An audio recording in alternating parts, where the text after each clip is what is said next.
बिस्मिल्लाहिर्रहमानिर्रहीम। अस्सलामु अलैकुम दोस्तों, सुनाओ की हाल चाल? ठीक हो? कटर दो है कटर वाला ठीक है। तुम मोटर लगी लाग ला दिता लोहे की कटाई करन लगे हैं।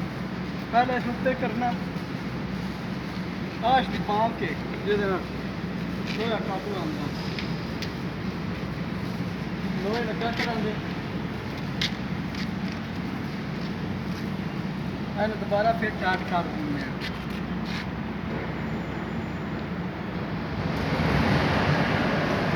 हाँ टाट हो गया साडा सीधा रखो की नाम थले आला जाता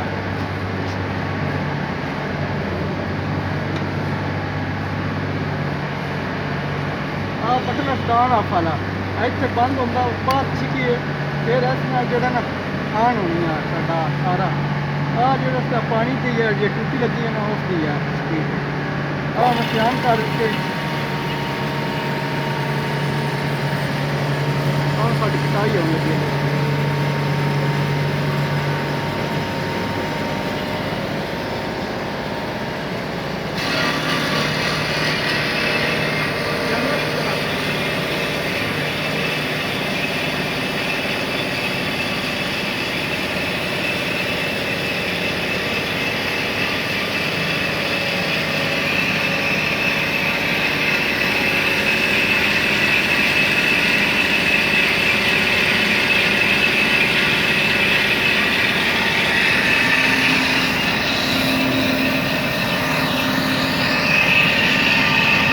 मोटर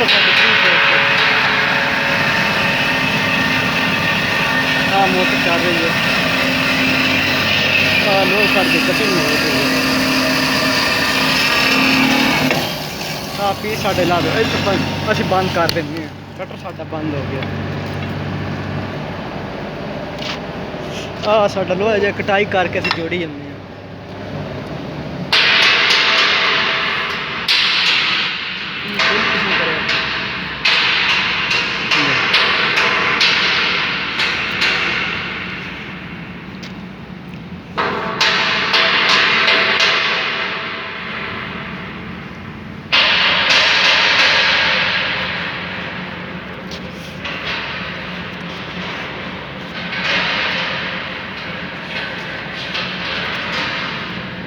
इसका थले पंप लगो जो पानी जो तेल तो पानी मिक्स होते हैं आरे ते सुटदा आनके जी इस नाल आरा थले जाना जी छोटी जी किली है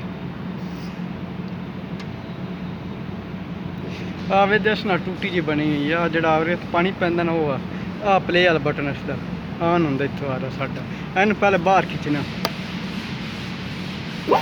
आरा साडा ऑन हो गया। इतना सारा दोस्तों आरे दे काम ने जिस भाई में काम मिलता होगा आ वीडियो तक के तब मैं काम शुरू कर दो। आरा चेंज करने वास्ते इस साइड से आ जोड़े दो नट लगे हुए एक नट एक अगे नट इन खोल के ढक्कन जो अलग हो जाता जिस आरा बार टुट जाए तो फिर चेंज कर सकते हो। इस पानी आ रहा फिर थले जा रहा फिर पंप उत्ते दे रहा आ रहा है।